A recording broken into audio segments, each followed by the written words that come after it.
Welcome to LOA Today. Walt Thiessen and life coach Joel Elston here. Today is Thursday, September the 27th, 2018.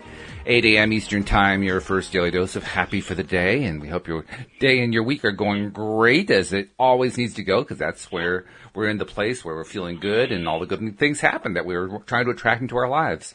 And that's what we're all about here at LOA Today. And Joel, I like the fact that I attract you once a week. Of course, it's prearranged, but still it is a form of attraction, and I like it. So good to talk to you again.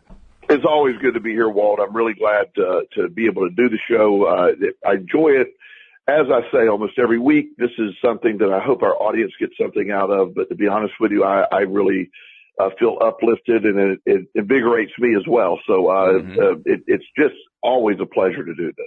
Well, I know that our audience is getting something out of it because our audience is growing. I mean, we've been doing a campaign lately to get people who are not subscribed to subscribe, and to get those who are subscribers to help share on social media what they're doing by listening to our podcast, and it's working in a big way. Our average listenership per episode about 3 months ago was under 100. It's now almost 200, so it's doubled in the course of a 3-month period. So I can promise you people are definitely listening, and they're listening in increased numbers. I can't tell you, I'm so excited about that. And I can hardly wait to get up to the really, really high levels, or compared to where we are right now, right? I mean, like I'm envisioning like 10,000 listeners per episode, and how exciting that's going to be, how many people we're reaching with it, and how many people are getting their daily dose of happy.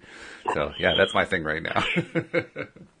Well, and you know, I was actually reading a post, and I don't remember exactly the context, but there was this gentleman that posted this little video clip on YouTube. It's very, what he thought was just one of not near as funny as something that he's done in the past, but it was just on there. He basically just posted it on his Facebook page. Well, he laughed because when he went to bed, you know, like within 2 hours, like 1,000 people had shared it. Wow. And he's like, oh my gosh, it was by far his biggest post. Yeah. He woke up the next morning to reaching over 10 million people. Oh God. And he was just flabbergasted, because in his mind, he said, well, it just wasn't that funny. it was for whatever reason. It's one of those things that gets shared and shared and shared. And so we're asking our audience to do it. And you know, and I will tell you that I have an ulterior motive when I ask that. I want to get this to a bigger audience. I really believe in what we are doing, and I want to get it to a bigger audience. I have always envisioned this being something on a much larger scale than we're doing now, reaching maybe millions of people one day, because I feel that so many people get to this way of thinking. So yes, there is, when you're saying, well, of course they want you to share it, they want to get to more people. You're absolutely right. Yeah. That is the concept. We don't, I never want to, suggest there's anything other than that, because it is a place to do that. And I'd love to be able to make one day for this to make you a living, Walt, and well, like be able to, sure, but even more than that, I just love the idea of people getting the podcast and using it to improve their own lives, to get themselves in that better feeling space. I love the way that looks in my mind. And I'm not, you know, you and I have talked about how I'm not really good at visualizing, but that's one thing I even if I can't see the actual image of it, I imagine to myself, what if you have like hundreds of thousands of people who are waking up every day and going into work or going to their families or whatever, say, hey, how you doing? Let's have a good day. And their families and friends are saying, what the heck happened to you? but it has a ripple effect, you know, it just keeps rippling and rippling and rippling out there. That's what I keep imagining. Right. And I'll segue into our topic here by something you just said. You know, before I've recently become certified in hypnotherapy. It's one of my hobbies, you know, certifications and stuff. And one of the things that I was learning during hypnotherapy, and you've mentioned before, you had a hard time visualizing things, and I don't. So I never really understood. Of course, I thought you were a little wacky because of that, to be honest. Well, thank you so much. I just really appreciate that, Joel. No problem. But I actually learned that my way is not the only way, which is really shocking to, especially the Southern Baptists out there. But my way is not the only way. It is this idea that everybody has things differently. And so they literally said that, there's some people, because part of obviously hypnotherapy is visualizing or feeling. And so Yes. the concept for people who can visualize is to really, you do that. If you can't visualize, you can create an idea or a feeling attached to. It's the same thing, because people have different ways of doing it. So just what you said, while you can't visualize what that looks like, you can certainly feel what that is like. I can feel it and imagine it. I use auditory. I use sound as my thing. I auditorize, or whatever that is. That becomes my primary modality for imagining what it's like. And my second one is touch. That's my second best sense. So I'll also imagine what it feels like from a touch perspective, not just from an emotional perspective. And so I can kind of put an image together, so to speak.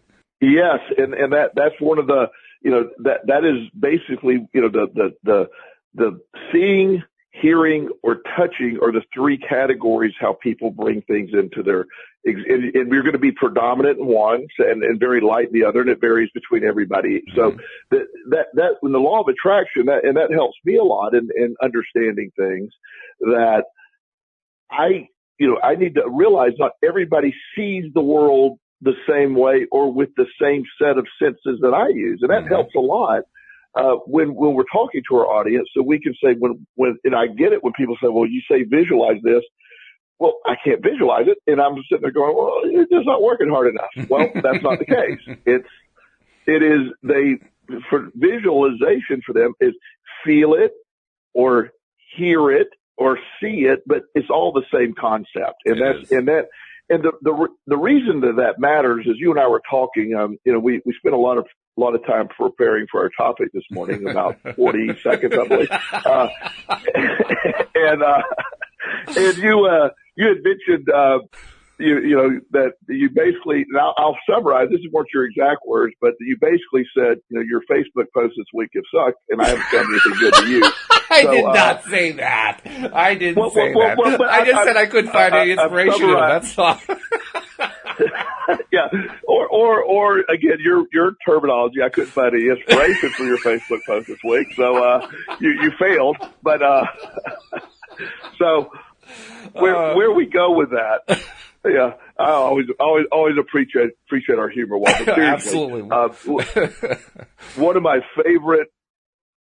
favorite subjects within the context of the overall law of attraction, the metaphysical approach to life, is the placebo effect. You and I have talked about this and there's a chiropractor named Dr. Joe Dispenza, and he's really very much into the law of attraction. He's such a believer in it, and I had actually heard him talk on the law of attraction. I do believe he's in The Secret, or one of the. I'm pretty sure he's in The Secret. Actually, I think he's in other law of attraction. He's in Who the bleep do you think you are, or what do you think you are? Oh, that's right. Yeah, exactly. Okay, that's where he is. He's in one of the movies for sure. Yeah. And so I knew, but I didn't really realize his background until I actually found his book a few years ago. It's called You Are the Placebo, Making Your Mind Matter. Yeah, I just got that out of the library. Good book. Yeah, incredible book. And what he talks about in the concept of this is, and I'll summarize in a way, he was a competitive cyclist, and he was literally hit by a vehicle while cycling. And it created huge damage to his spine and, stuff that's always perceived and, almost really stuff that can't be reversed. And he went to multiple doctors and he had several opinions, and everybody came to the same exact conclusion that he needed steel rods and fusions and steel rods in his spine. Yeah, pretty massive surgery. And now being a chiropractor, he realized that what that meant. I mean, he's going to be greatly limited for the rest of his life. And there's very chance once you put that in there. So his family basically were even trying to say, he kept saying, I don't want to do this. His family, you've got to do this. If you don't have this done, you could be permanently injured. And he kept being told by everyone that this is what he had to do. And then then another surgeon came to him and basically said, well, I have a better procedure, but it still was not what he wanted, and it still wasn't what he thought he could do. So he started with a process of literally thinking his way to healing his spine. And he literally laid in bed, and he spent most of his energy and time just focusing on healing. He named the chemicals necessary to heal. He did the research of everything that would have to take place. And these are things that normally can't heal, or at least traditionally have been thought they couldn't heal. Right. But he spent all of his energy and focus on healing. And I was impressed too when he was telling the story, because I was just reading that story. One of the things he mentioned is that he spent 4 hours a day on this. So you aren't exaggerating when you say he spent most of his time, because he would spend 2 hours in the morning, 2 hours in the afternoon, and then some time in the evening. It was his focus all day long. Right. And that's where his energy, and so he understood, it really was that idea that he was able to understand, wait a minute, I have to keep working mentally. And that's where my answer is. And so the term placebo effect is often perceived as something that, you don't necessarily, believe is real. And I disagree with that strongly. We've talked about this placebo effect on the show before, but this being something that is greatly overlooked in science, the placebo effect, I happen to believe, is healing. Sometimes you take a pill that helps the body heal because you believe it's going to work. And I know that the placebo effect has a really big effect on healing. I don't know if you're familiar with a gentleman named Milton Erickson. Are you, Walt? I recognize that name, but I can't say I know anything about him, so tell me. Okay, he is one of the original mental health psychiatrist type people in the world. I mean, he really an incredible brain, and how this started for him when he was 17. He contracted polio, and this is obviously before the everything was polio become curable, or treated where it goes away. Basically, was killed, got rid of the disease. So there was no cure, there was no fix, and people who got polio were permanently disfigured. Oh yeah. He literally lost consciousness for 3 days. He almost died. Wow. So he woke up from it, and he couldn't walk. He was paralyzed. There was nothing. And of course the doctors at the time that say, there's nothing that you can do. So he was living with family members, and what he started to look at, he was looking around and he saw the interactions of family members. This is what got him interested in being a psychiatrist, and what led him to believe a bunch of different things. So he started looking at what was going on around him. He saw the interactions of family members. One of the family members somewhere in this equation, I don't remember who the family member was, but there was somebody had a baby. And I guess it was like his nephew, for example, who the baby was like his nephew. And while he was there, he was, obviously the baby was walking, learning to walk, and he started looking at the baby learning to walk. And he's like, huh. And they heard the language of encouragement that the family was giving. And so he was observing this interaction. And he watched this baby, stand up, fall, stand up, fall. And so what he started doing, he started using what he saw from the baby. And he started this, he implemented the baby's technique in learning to walk. Really? And he would do, and he would fall. And then when people say, no, you don't need to try that, you can't walk, he actually talked to them about saying, no, please stop that. Please start talking to me in a positive way about, let's help. And they did that. He started really understanding not just verbal language, but nonverbal language and the images that are being projected. Wow. And so it was, he actually started standing up and saw how the baby was standing up. Then that led to him being able to stand up and walk. Then he had to learn to swim again. He did this through, again, mimicking other people learning to do these things, because his assumption was if it could be learned once, it could be learned again. Yeah. And so he is one of the, this is the concepts of hypnotherapy. He is sort of one of the founders, I would say, of actual hypnotherapy. Hypnotism has taken place in form for years and years, but he's actually made this into a therapy form. He actually did make that years ago into a therapy form. And he saw how it affected him by that mental reframing of the brain, by instead of accepting he couldn't walk. And so fast forward to Dr. DiPenzia, who many, many, many years later is lying in bed and decides to do these same techniques. Now, I don't know if Dr. DiPenzia actually looked at Milton Erickson as his role model. It certainly sounds like it from the description, but I don't remember him mentioning that in the book. Yeah. But it is that same theory of visualizing or feeling or knowing what's taking place. One of the things that I have seen people that have cured cancer with their mind, and diet. I'm not espousing, a little disclaimer there, not listening to your doctor. Please listen to your doctor. I'm not saying you can cure cancer on your own, but I know people that have claimed they've cured cancer on their own by laying in bed, like Dr. DiPenzia said, by eating the right foods and visualizing for hours upon hours in a day of healthy antibodies and anti-cancer agents in the body, eating the cancer up. And they literally spend their energy doing that, focusing on it. That is a placebo effect. It's the mind believing in healing. And I am excited, and I bold, with a bold intent, state I believe placebo effect is the most effective form of healing there is. I think it is the form of healing.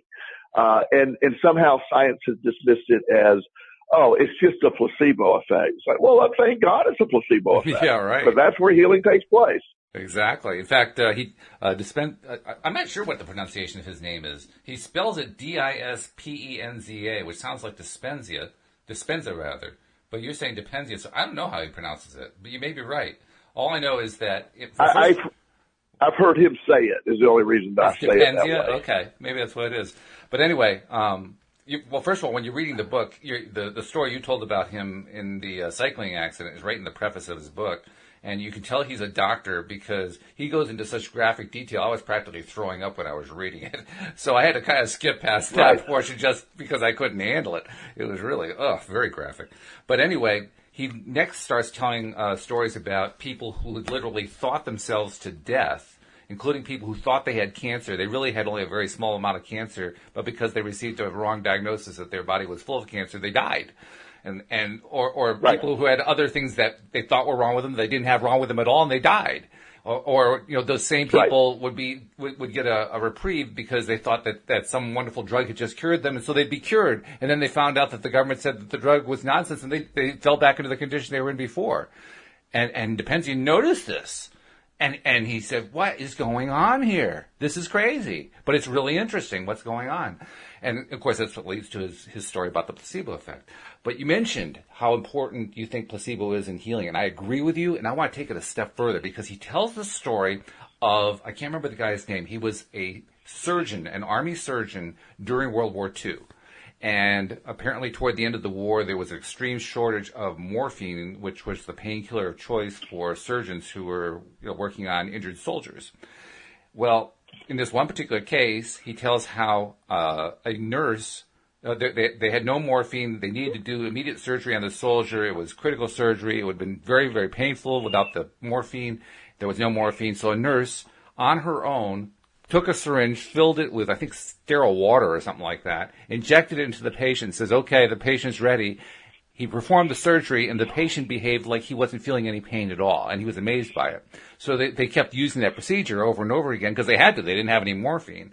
And he later on became the person who was at the forefront of doing what they call double-blind studies, because he argued that this placebo effect was messing up the results of scientific studies being done. And so the entire scientific community adopted the idea of separating out placebo by doing double-blind studies. A double-blind study being one where you have actually three different groups. You have your control group, you have your test group, and then you have the test group that or the control group that produces a placebo effect, so to speak. And that way they figured they could sort out the placebo effect. And I read about that and I thought, first of all, wow. I mean, here's a guy who basically discovered placebo and dismissed it. If he was like on the forefront, he came up with a great idea and then he said, this is interfering with what we're doing. And the second thing that caught my attention with it was, I wonder if you think about how they separate out that double blind or even triple blind. They sometimes do triple blind where even the statisticians don't know who got what drug or whatever. If you look at what they do there, they're trying to say if there's no drug, that means it's placebo, so therefore that can be separated out as a placebo effect. But here's what they don't seem to be able to test for. How do you test for somebody who has a placebo effect who got the drug? There's no way that I know of to test that. So that raises another question. How many of the positive results that come from drug trials are actually attributable to placebo? And we don't know the answer to that. Well, yeah, and I don't have the answer either, but I am such a believer in my own life. My reality is the way I see it. So my recovery or my health or my healing is how I see it, period. Mm-hmm. It's the answer. And that's the placebo effect. That is, it's such a strong event, that it is, and again, I'm not being a conspiratorialist because most people I know that are medical doctors are really, really good people. Oh, definitely. Yeah. And, they're very dedicated. And I've always appreciated the work they've done. So, but they're taught a certain method. And so they're taught things that are, we don't want that. It's not, if you go see a surgeon, he's trained to tell you how operating will work. If you go see an acupuncturist, he's trained to tell you how, acupuncture works and using acupuncture. And my dear friend and mentor, Dr. Master here in town, him and I were having a discussion one day and I asked him, there's many different procedures and concepts and science of therapy. And you'll have therapists argue is cognitive behavioral theory the best way is, the different, there's rapid eye movement, that helps with trauma. And I was asking all these things. I said, there's so many options out there. So which one is the one that works the best? And his answer, this is a renowned psychiatrist. He's 80 years old and he's done amazing things. And he goes, Joel, he says, it's what the patient believes in. He said, when the therapist believes that the rapid eye movement procedure that he or she is using is working, the patient buys into it and it works. Wow. The tapping or the acupuncture or all that, he said, it's believing that it works is the answer. It's the method is really irrelevant. The results show when you have a connection with your therapist, when you're believing with the person walking you through this, you really believe they're helping you. That is what people report as the most successful type things to use. And I thought that blew me away and he said, but I don't want, and we just told the audience that, so he probably didn't want me to do that, only because we don't want anybody to not believe their stuff works. It's just, right. Why not? Of course it works. It works because you believe it works. Yeah. And that's the placebo. And it just like you're saying, we've done that. I've done it with my middle son, Chris. We've traveled to Florida one time and I left, he took a medication called Seroquel at night to help him sleep. I never was happy that he was on that drug but it was something that, was sort of handed down from adopting within foster care. So we got down to Florida and of course I'd left the Seroquel at home. Oh. And, so he wasn't going to be able to sleep and that was going to mean I wasn't going to be able to sleep. So I had these in my bag, I had these little, 250 milligram vitamin C pills. And so I told him, I said, look, this is a grown-up sleep medication, and it's not for kids. I said, I'm going to cut it in half. And in fact, no, I'm going to cut it in quarters. I said it that way. You probably just need a quarter. So why don't you take a quarter of it? And if it's not strong enough, I'll give you the other half. But that's the most a child can take. And so I gave it to him in about 5 minutes. He said, I feel a little sleepy. Can I get that other half? And I said, yeah, I'll go ahead and give it to you. He zonked out. So he went to bed on 125 milligrams of vitamin C. That's cool. Exactly. And so I said, well, son, I said, you seem to have slept better with that than you did the other medication. Because I know, I really do. I said, well, I want to ask the doctor if we can change you to this medication because it helps you sleep better. And he goes, I like that. From that night forward, he never took another Seroquel. And every night he had basically whatever it ended up being 150, 200, and I cut him in half, 125 milligrams of vitamin C every night. And that's his medication for the next several years to help him sleep. Wow. Because he believed that strongly in it. Yeah. And just like they're talking about within the war, the mindset of things, I see it in addiction. Here's our example, but I know with an alcoholic that is in the process of, say the alcoholic hasn't drank alcohol in 3 or 4 days and they're really craving it really bad. The idea that once they decide they're trying to quit, they can't quit. Once they decide to go buy the alcohol and go ahead, once they make the decision to go ahead and drink, they report long before the alcohol hits their body, the mindset of what alcohol is going to do for them. And one of my favorite examples, and again, this is all within the placebo effect idea. I was running a group a couple of years ago at a treatment center for heroin addicts and opiate addicts. And one young lady was on Suboxone, which is a drug to help people on opiates get off of them. Mm-hmm. But it still has opiates in them, but it has an antagonist as well. So I was running a group on a Saturday morning. Our doctors are not normally there on Saturdays. So she came into the group. She said, Joel, she said, the pharmacy wouldn't fill my medication yesterday. I need you to reach out to the doctor. I'm not going to be able to make it through the weekend without relapsing. And she was sitting on the floor, rocking back and forth, sweating, real red face, holding the pillow, and clearly suffering. And so I had texted our director, doctor, and I said, can you please help me with this? And she's clearly suffering. I have 12 other people in group, and she is truly distracting. I don't want to ask her to leave, but this is, I need an answer. Mm-hmm. And so he texted me back, and he said, I'm going to be in the area, and at the end of group, I'll be there. Tell her I'll get her something to get her through the weekend. Okay. Instantly, she put the pillow down. Everything went away. Wow. And she sat calmly through the remainder of the group until the doctor got there. Wow. Now, she wasn't, everybody's like, well, she was manipulating you. No, she was in severe withdrawal state of mind. But once she knew there was a remedy, she was able to sit up in a chair and participate in group. Mm-hmm. And that is part of the placebo effect. Knowing that her quote unquote drug was on the way was enough to appease her right then.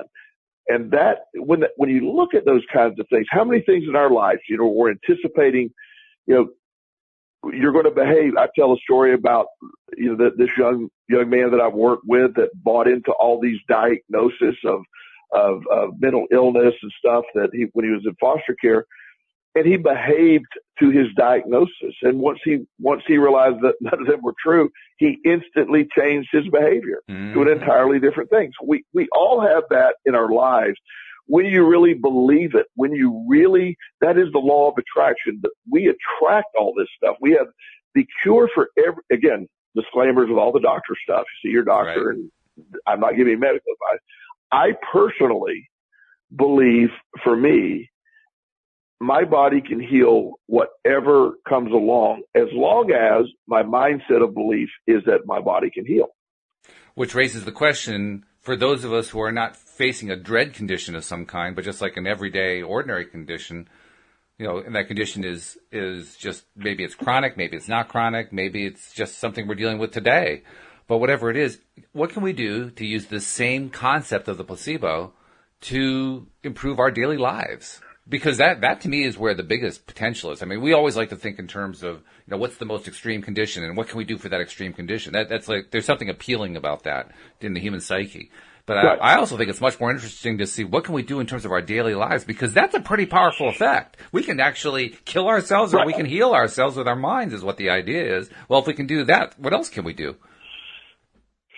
Well, and I'll give you an example of one that I work with directly. It's a very good friend of mine. This was not a client. This is a gentleman. I've told this story on the air before, I believe, probably a year or so ago. I have a friend who I used to work out with. He's a couple years younger than I am, really fit, always eating well. So randomly, I get a call from him on a Saturday evening, and he said, "I have some horrible news. I don't know how to share it to you. So I forget the stage, like stage 3 liver cancer or something, or I have some liver cancer." And I'm like, "What?" I said, "No." I said, "That's," and he goes, "No." He said, "I can't believe it." And, so I talked to his wife, and she said, "Yeah, we found out on Thursday. We're going back for, the official, where they really get to the size of everything and what options we're going to have available. We have that in 2 weeks, but he's already lost probably 10 pounds in a few days. He's gray."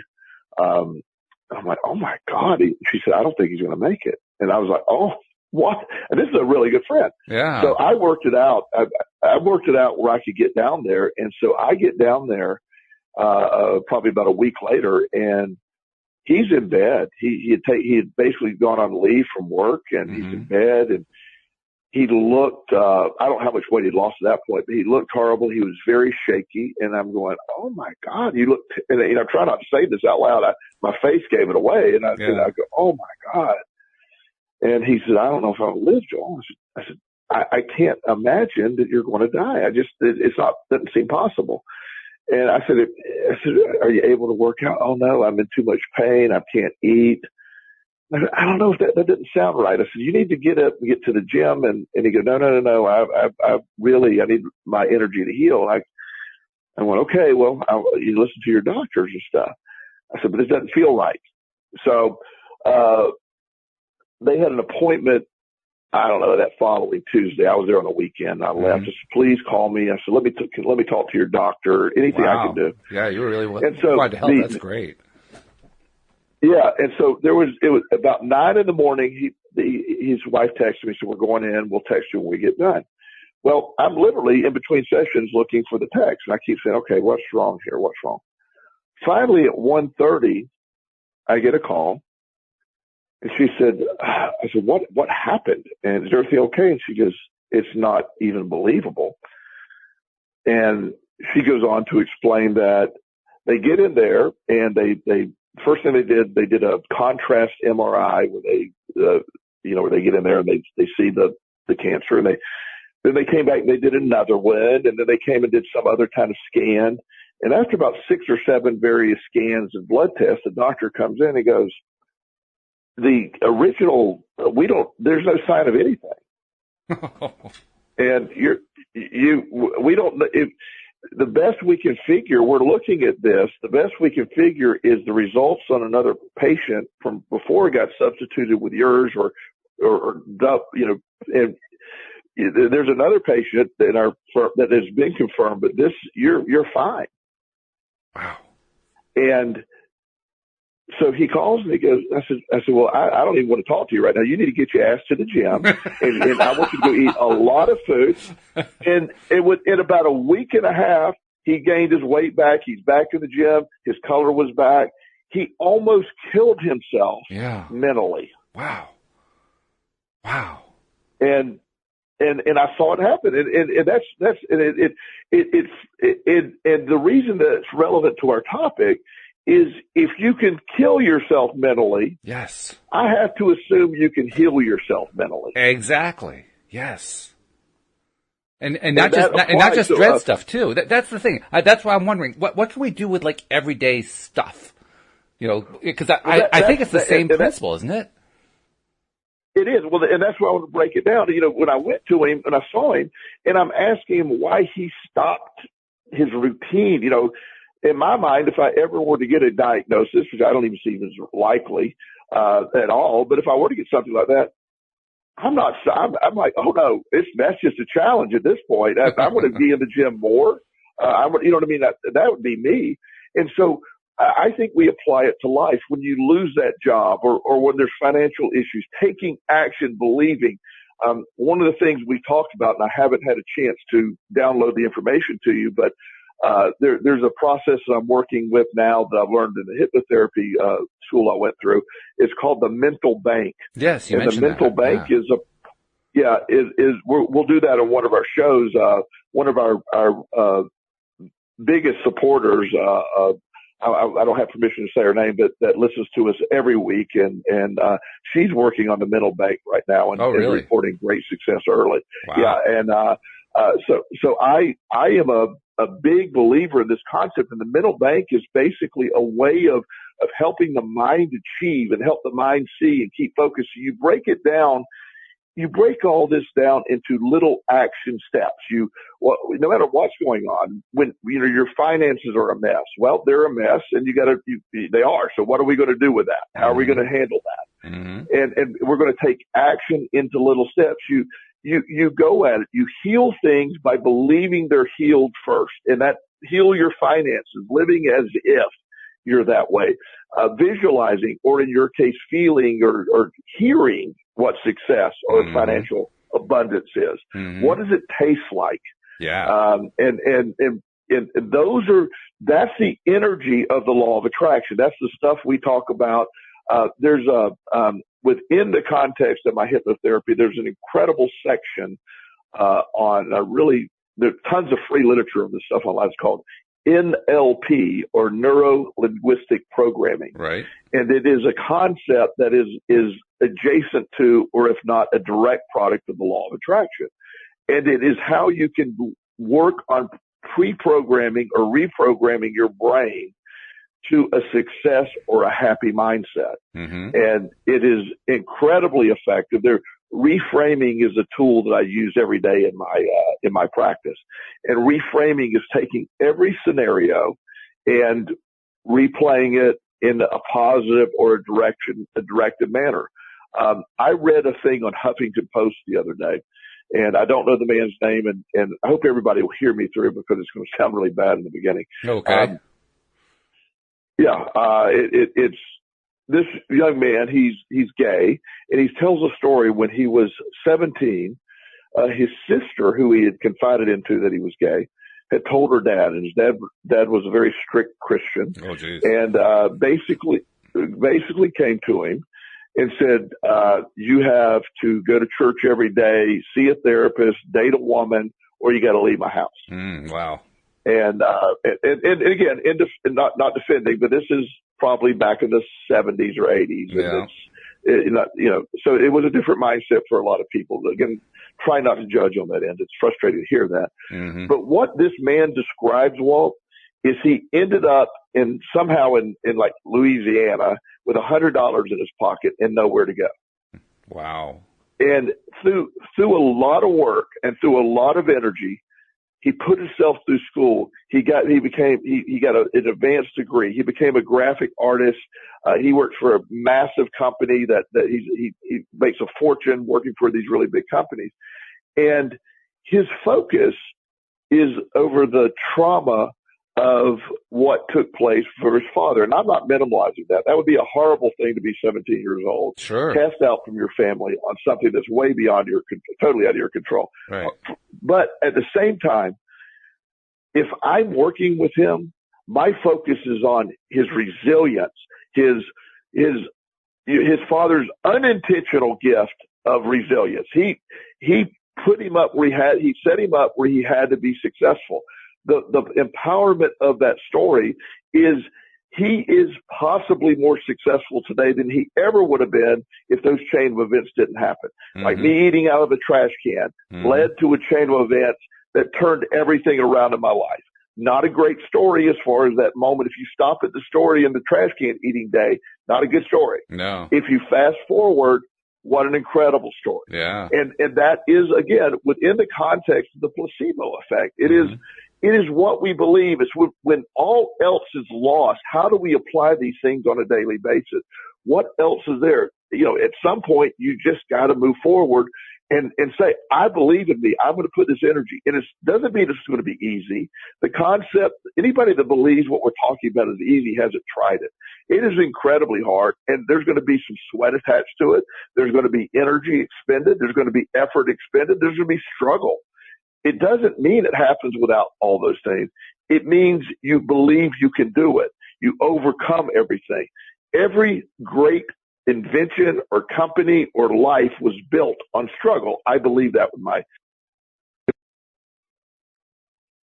struggle through it, you develop something, and that's exciting. So when people are going through struggle, part of my reframing is helping them understand struggle is awesome if you allow it. Okay. Yeah. And I'm especially interested in that mental bank thing because, we talked about that offline about a week ago. And you're going to send me stuff, and you haven't had a chance to do it. But when you brought it up again, I'm thinking, wow, that sounds really good. Because one of the things you said was something like, it helps you if you have trouble, if you kind of struggle with maintaining your focus and so forth. And I'm thinking a lot of people, I've been through that. A lot of people probably go through that. So having that kind of tool available, that sounds really appealing. So, I mean, let's, make some time or whatever to put, like you said, do it in an episode, talk about that, because that sounds like a really fascinating process you got there.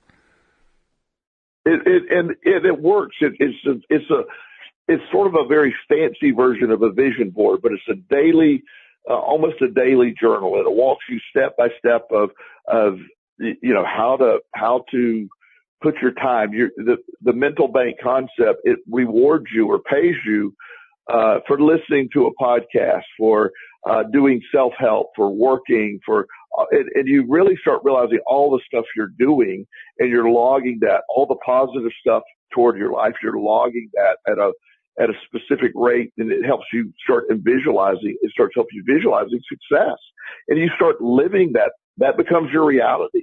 I've had 3 people on it for over 2 months. And all 3 are reporting massive changes in the areas that they want to changes in. And it's not just a money-based system.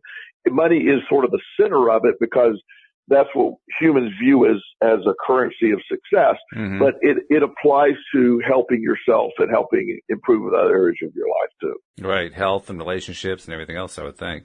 That sounds really cool. Absolutely. Yeah, we're going to have to do that. That's good. In fact, it kind of reminds me, first of all, Depenzia, he tells in his book stories of people who came to his workshops because I think the first sentence in his book was, I never intended to be in this field or something like that. And it just kind of fell on him, partly because of the bike accident and partly because he just kept discovering this stuff and sharing it with people. And they said, we want more, we want more, we want more, until finally got to the point where he had accumulated quite a bit of information. He was sharing it in his workshops and his presentations and so forth. And he was getting spontaneous healings from people who were in the audience who would jump up, grab the mic and say, I am a completely different person. I'm in a different state. I'm in a different place. And all of a sudden my symptoms of whatever I was dealing with were gone. And in fact, he even had he says at one point he brought in some specialists with scanning equipment, various medical scanning equipment, and found that people were experiencing changes in their brainwave patterns out of just being at the darn conference. And I'm thinking, what the heck? So, I mean, when you're talking about the 3 people who you mentioned are currently working with this mental bank thing, I guess it does really surprise me after reading what Depenzia has to say. But boy, does that sound promising when you can make that kind of change that quickly? Wow.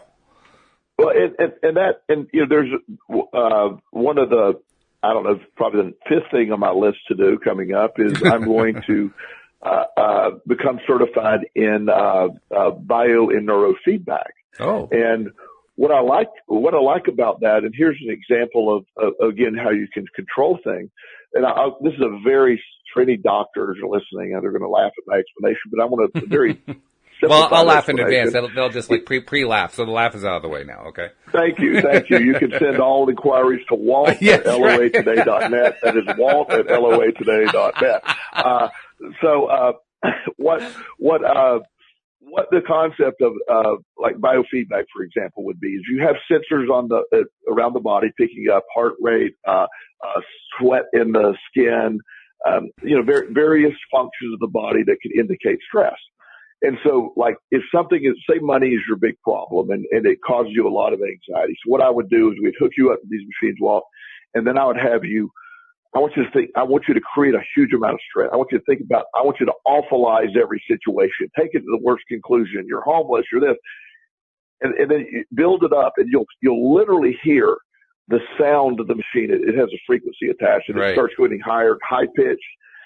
And you'll hear it peak. Yes. And then I'll say, deep breath, let it all go. Immediately it dives down. Yeah. Well, you do that the next time. The next time it doesn't go quite as high and it goes a little further down. Really? The next time, you get to a point where you're desensitized to it. Your body, you have now controlled it. Because I've experienced that. To watch it happen. I've experienced the first part of that where you can actually move the needle, so to speak. There was a time when I had what I thought was a heart attack was actually a panic attack. I actually literally ended up in the emergency room, and they hooked me up to all the stuff, and so they got all the beep, beep, beep, and all that kind of thing. And at one point, my wife and I are sitting there waiting for the doctor, and nothing to do, and we got to talking about, how people are able to manipulate this stuff. And so we started playing with it. We said, well, let's see if you can you slow the breathing? Yes, I can slow the breathing, and it shows up. Can you slow the heartbeat? Well, yeah, I can slow the heartbeat. Could I speed it up? Yeah, kind of along the lines that you said. Just get, frantically excited about something, and the heartbeat would speed up. And wow, you really can't control this stuff. So that part I already knew about, but to hear that if you awfulize and then relax and awfulize and relax, you actually overall, over the long haul, lower your tendency to awfulize and desensitize yourself to it. Wow. Really cool. Really powerful. Yeah. Well, in the process of doing it, then eventually you don't need to hook yourself up to a machine to do it. You can just learn how to do it. And it's such an empowering tool.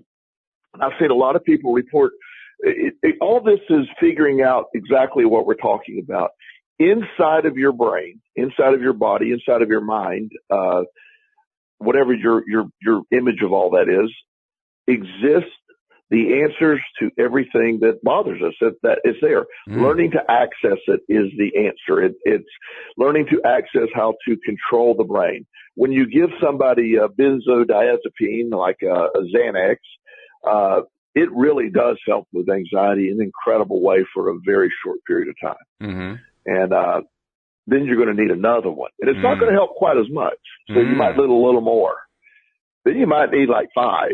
And then you're in a complete anxious state all the time if you don't have 5 of them in your bloodstream at all times. And so not an effective way to treat it. It really actually the same thing that treats the anxiety creates the anxiety eventually. Yeah. When you understand inside of you, like the panic attacks, one young man reports of the not one of my clients, this is a client in California that I've was doing some hypnotherapy work, understanding I got to get a certain amount of hours in, and he was explaining to me that how he's so into this process because in his neurofeedback session, he actually would happen to be in his doctor's office while he was having a panic attack. So the doctor hooked him all the way up right then. Immediately, he's at the highest level of readings across the board. He was full-blown panic attack. And they did that exercise, and he was able to mentally bring his panic attack down to baseline. Wow. And he then started learning, if I can do that mentally, he defeated panic attacks with this technique. And it's such an amazing thing. So people who have experienced panic attacks, and I had, I want to differentiate again. Of course, our people who are going to be listening for the detail, there are anxiety attacks and panic attacks, and but for the sake of our discussion, no need to describe them differently. We're just calling them panic attacks. Panic attacks, in general, they can feel just like a heart attack. It mimics a heart attack. Oh, yeah. Then the thought that you're having a heart attack sends you further into the panic attack. Yeah. And, I experienced it. It is frightening. It's debilitating. Yeah. And, you realize that, wow. And then, but once you realize it's being created in your brain, most people, I hope, can jump to the conclusion that if my brain's creating it, my brain can fix it. And that's where these tools come in. I can tell you that I didn't. That's why I'm so excited about this second part of the exercise, because when it happened to me, what I felt was relief that it was only in my head, but I didn't actually jump to I can fix it. What I jumped to was, how did I create it? Right. And so the sort of dismantling and instead of getting, because I guess you're right. That would be the next. And when I had it, I of course my arrogance. I'm like, clearly the doctor didn't know what he was talking about. I had a heart attack and he missed it. That's right. What I went to, because I would never have a panic attack. Of course not. No. Ridiculous. Yeah. And so after 2 or 3 doctors telling me there's nothing wrong with my heart, I had to accept there was something going on there. Now I didn't.